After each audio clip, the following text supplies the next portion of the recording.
Hey guys, TECHOSAUR here. So recently I've got two third-party back covers for the ROG ALLY, one from JSAUX and the newly released from HandheldDIY, which I got the last week. So in today's video we're going to install and thoroughly compare these two along with the original back cover in order to understand the performance and temperature difference we could get out of them. And there will be also some interesting findings along the way. So be sure to stick around until the end. Okay, so now we'll get started first with installing the JSAUX RGB transparent backplate. What you get here is sort of many stuff. You even get some gloves. And here is the main components, the back cover, and this sticker, I believe for the battery, to cover the battery.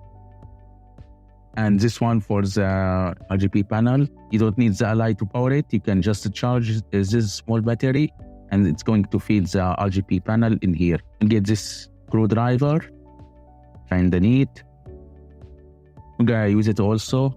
So they provided two of analog stick caps types. This one is more smaller and this one is wider.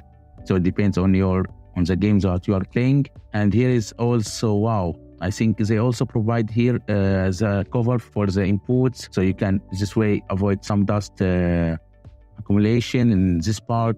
So that's also kind of neat. And there is also, I believe this one is for the RGB. Wait, having these gloves makes this kind of hard to open. 1 hour later. Okay, so here we are, we opened it. So these are like logos that you can choose for the back cover RGB. And this is NASA, Chinese kanji, caution. This one is nothing. Yeah, I think you make your own and then place it. These are the templates. Anyway, those are the ones provided by them, just 4 ones, along with ones that comes by default, the loading. But anyway, I need to remove the gloves because this makes it much more harder to do all of this. Okay, I can just lift this off and then it can come out. I'm gonna do it later on. This one for the battery. Kinda look nice. So inside here, you will find the screws. And then you got this USB cable, which is type A to type C. You can charge it in this way, you plug it right in, and then you just plug this to the power bank, etc. So it can charge the battery for the RGB panel. Let's get started first with removing the default one.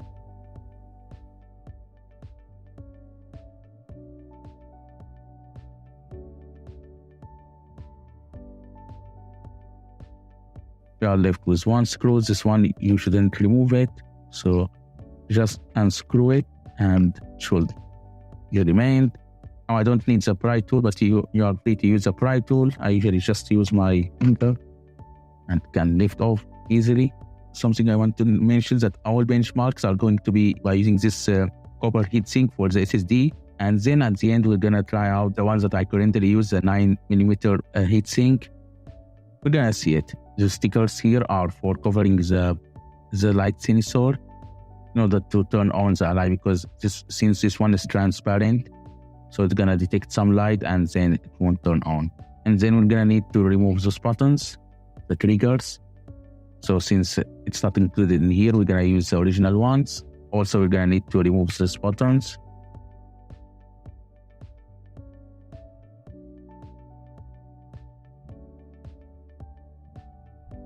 Now we're gonna install it on the new cover. So the first one goes like this.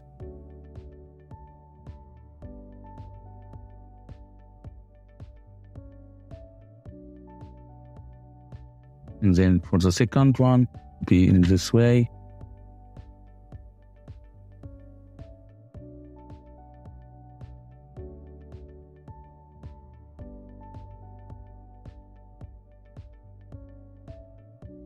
Should be good. So we need now to remove those triggers in here. Just remove the screw. The second one.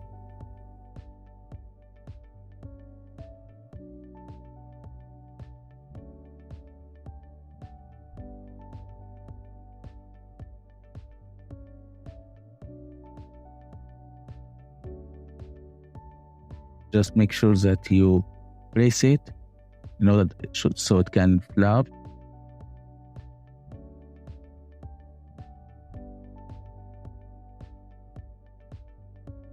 Here those buttons are working as well, so we are good to go. Now we're gonna need to cover the light sensor.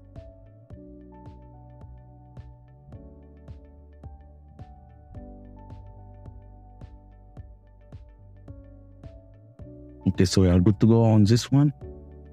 Now we'll need to install the RGB PCB. Okay, so just align it from the top part.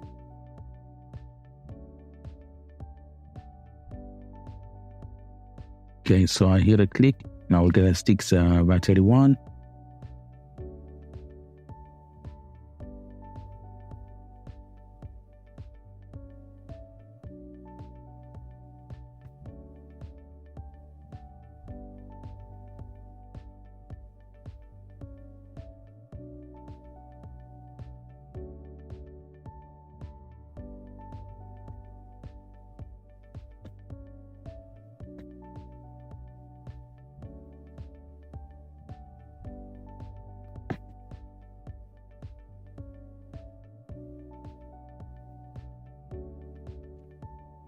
Triggers buttons are working.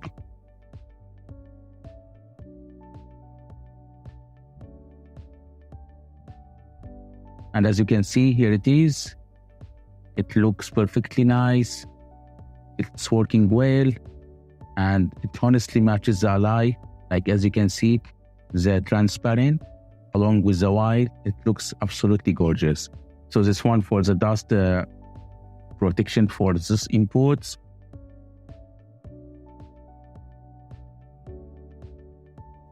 And here we are. Now it's charging.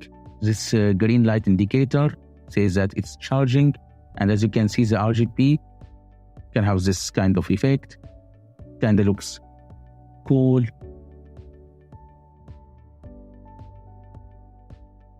You can turn it off in this button as well.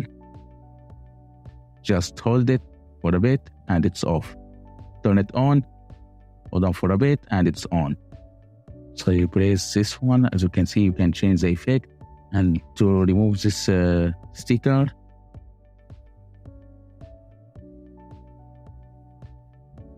as you can see, like as easy as that. And we can mount anything we want. Let's say, for example, NASA. You need to remove the tape.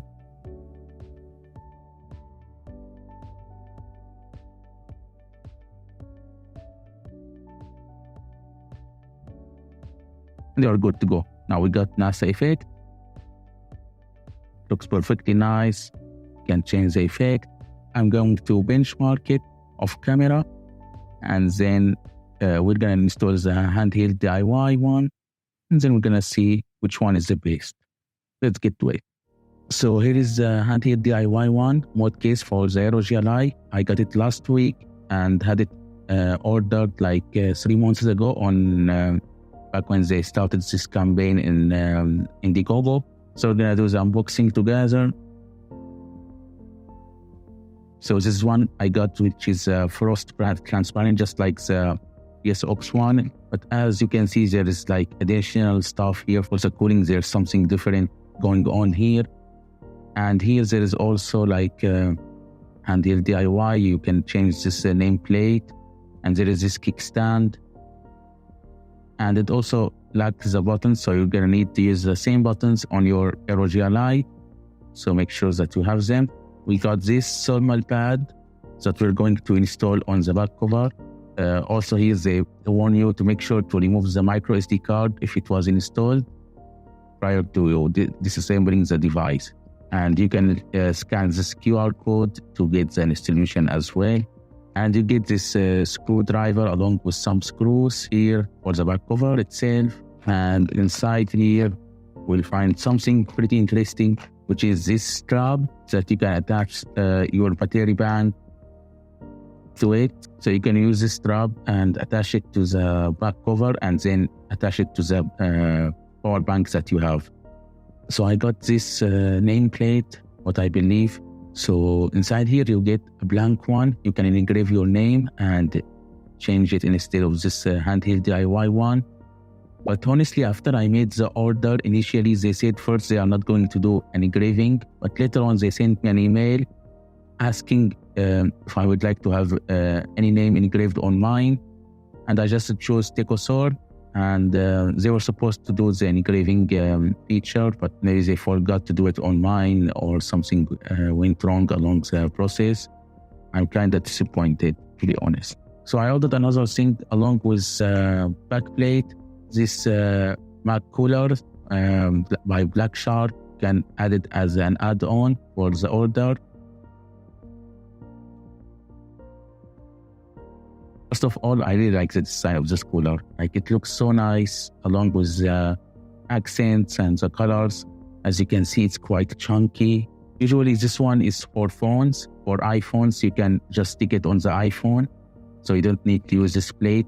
But for any other device like Android and the Ally in this case, we're going to use this plate. So we're going to stick it like this, something like this, and then just stick it in the cooler, and it's going to be magnetic, as you can see. Then you will have to feed the cooler with power, because this one doesn't have a battery, this cooler.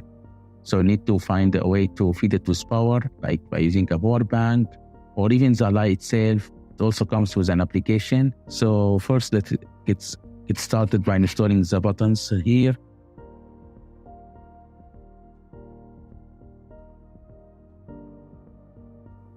And then we're going to use the same screws.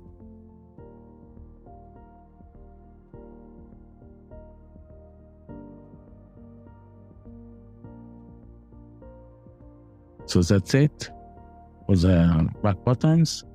Now we're going to install the triggers. So we're going to need to use the Ally original one. So just make sure that you press it.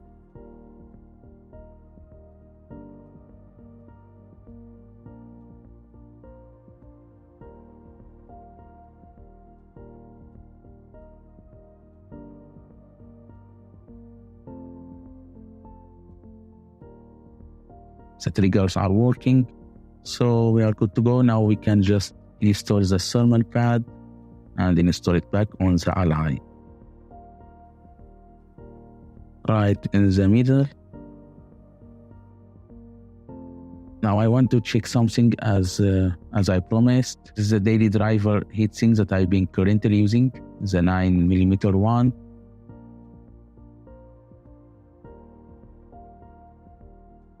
And I usually just tilt it ever so slightly. And if we try to close it by using the cover, yeah, it's actually closing. So with the handheld DIY one, you can still close the back cover along with thermal pad and everything, and you can still use the heatsink that I've been currently using as a daily driver. So that's a good feature. If you try to put the JSAUX one along with without the PCB, you are able to do it.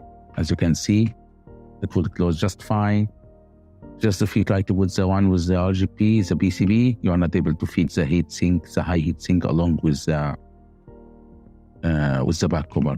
But anyway, for the sake of this video, and in order to make all benchmarks equal for all cases we tried, I'm gonna use the same heatsinks that I used for all of them in order to make all benchmarks equal for all. So I'm going to remove the tapes that we used to seal it in order to see if it's going to, with the handheld DIY one, work fine without sealing this slide sensor as we did for the JSAUX one.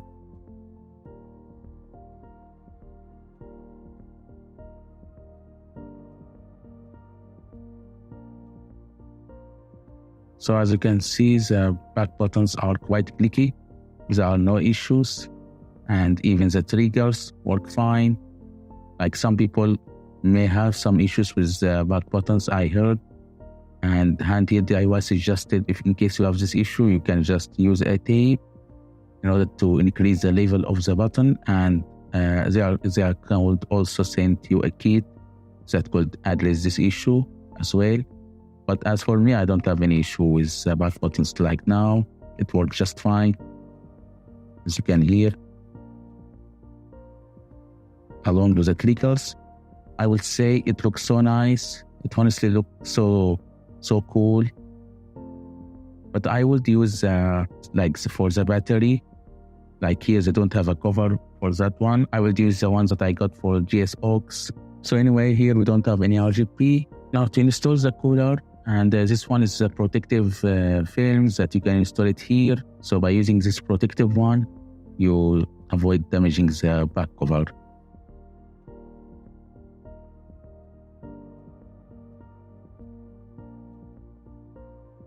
Make sure that you avoid placing it above this screw. So just try to place it like this.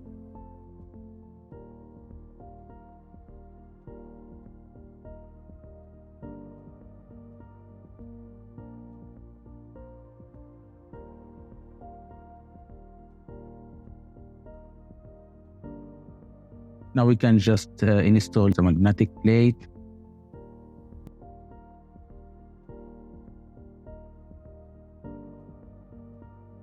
And we're gonna try it with the cooler on versus off. And here it goes. As easy as that. And it's not even very heavy. It's about 90 grams. So it's not that quite heavy. So we got about 793 grams. You can use a kickstand like this. And the cooler magnetic is quite strong, so it's not going to fall down. I think now it's scanning for the phone. I really love how it looks, like the white, along with the accents, along with the ally. It all looks so beautiful now. And here are the accessories. Mac Cooler 3 Pro.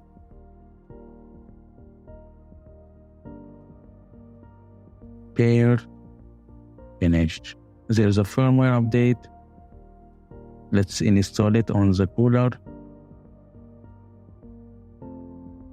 Now in the app, you can check various stuff.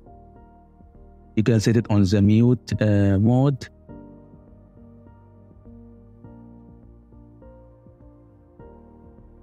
And you can use the overclocking one.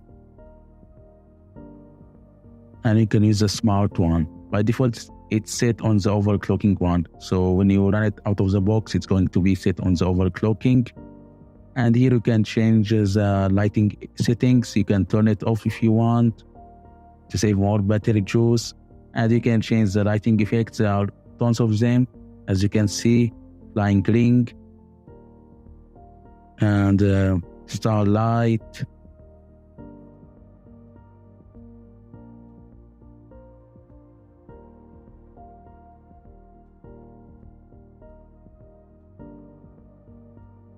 Anyway, we're gonna use original one, streamer, and you can change the lighting of it, change the speed. There is this feature that can show you only the lighting effect without having the fan on. So you only have the lighting effect going on without the fan capabilities. You just have to change the modes here and it goes back on. So with the RGB on, along with the overclocking mode, it's consuming about 6.8, 6.6 now.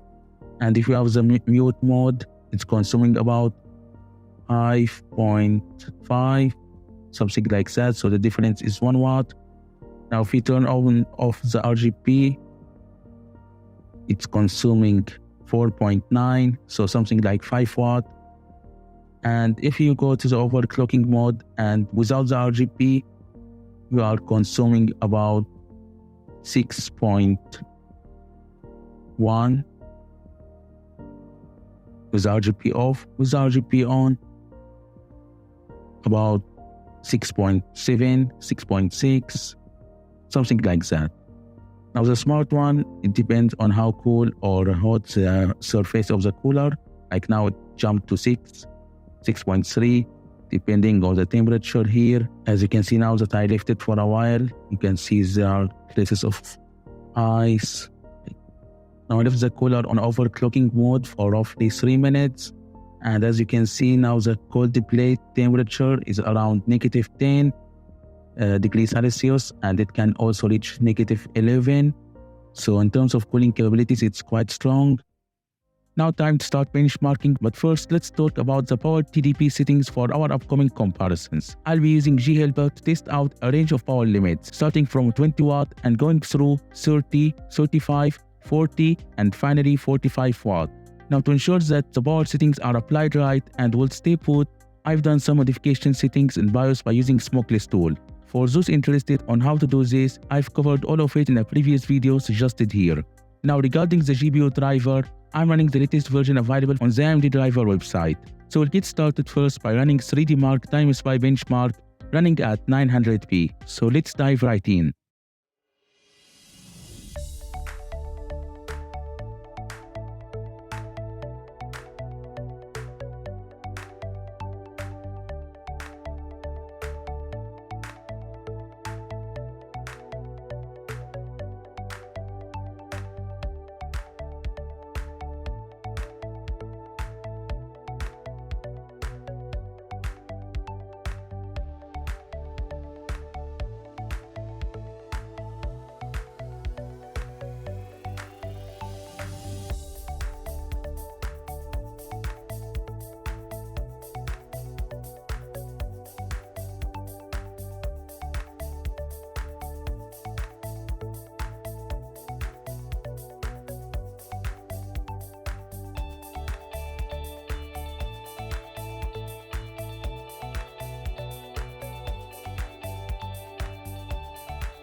And here are the results, and as far as we can see, there is no significant score uplift caused by any back cover or setup we use. They are quite comparable and even trade belows. We see from 20 to 45, GPU score increase of about 700. As for the CPU, it's 1300. At 30 watts, the handheld DIY cover, particularly with the added black shark cooler, begins to show a slight edge in CPU score. But then, the JSAUX one tops it in 45 watt. And all that makes me believe that the original back cover actually suffices for achieving high performance, much like the modded options.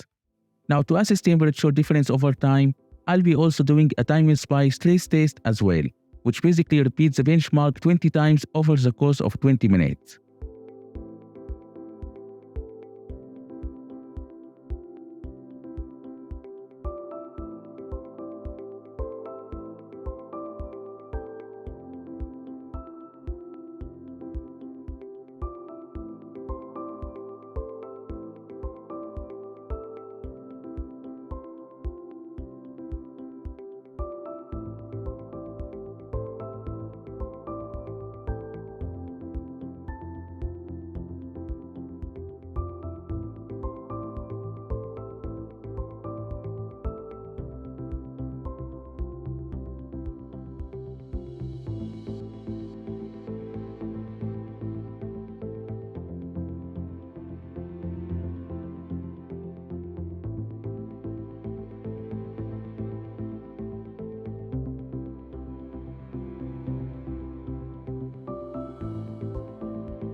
Now here we get at 20 watt, the original back cover max temperature has reached 69.3 degrees Celsius, which is about 7 degrees higher than the modded covers. Surprisingly though, the handheld DIY plus the cooler setup showed a slightly higher temperature when we did not use the cooler.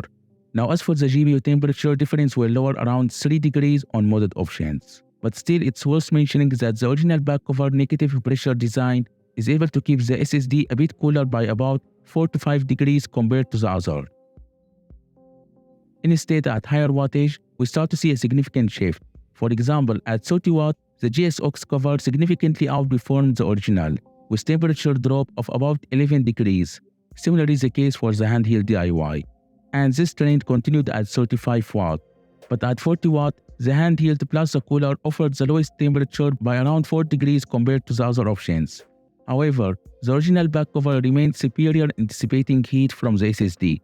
Now at the more challenging 45 power limit, the handheld DIY cover showed the best overall result. The original and the JSAUX covers were tightly close here for CPU. And if we take a look at the external heat distribution, when we had them on 20 watt, heat dissipation varied differently among the covers. For instance, the original cover spread heat across the entire back, especially around the top middle part, while for example the JSAUX focused heat towards mostly the bottom. Instead, the handheld DIY cover centered heat around the middle with a reduced temperature in midpoint, especially with a cooler attached. This pattern of heat management persisted across different wattages, showcasing each cover's unique approach to heat dissipation. At 45 watt, we got the lowest midpoint with the handheld DIY plus the cooler. Now something interesting I noticed during the 3D Mark stress test, at 20 watt, CPU frequency tends to drop down significantly after 4 minutes of starting the test, while at higher watt, and particularly at 35, the stability has significantly improved, showcasing the influence of a higher TDP on frequency stability over time. For example, at 45, we got a much more stable clock speed on both the CPU and GPU. Now next we'll move on to Cinebench to do both multi and single core tests across those various wattages.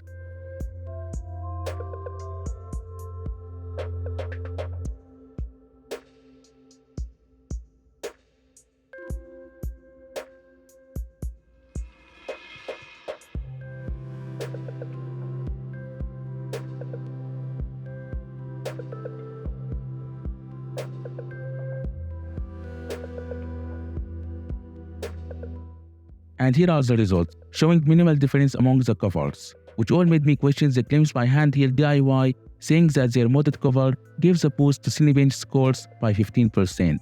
Through my test here, I haven't seen anything particularly different with it, even at lower watt, including also with the cooler installed. Like even the default back cover is able to keep up against both third-party solutions without any issue. Temperature-wise, this time at 20 watt, all of them are pretty similar, as well as in 30, 35, 40 and 45 watt. Even for SSD, it's lower on the default back cover. And finally, for a real-world case scenario, I want to compare them in Cyberpunk 2077. So let's go for it. So at 20 watt, temp difference between stock to JSAUX is about 5 degrees. 3 degrees to handheld DIY and 6 degrees with handheld DIY along with the cooler. At 30 watt, it's about 5 degrees. At 35 watt, around 3 degrees, and same goes for 40 watt. Finally, at 45 watt, for stock it maxed out at 85 for CPU, 81 for JSAUX, 82 for handheld DIY, and 80 when we add also the cooler. As for GPU, stock got 81, JSAUX 77, handheld DIY 79, and handheld DIY with the cooler 77.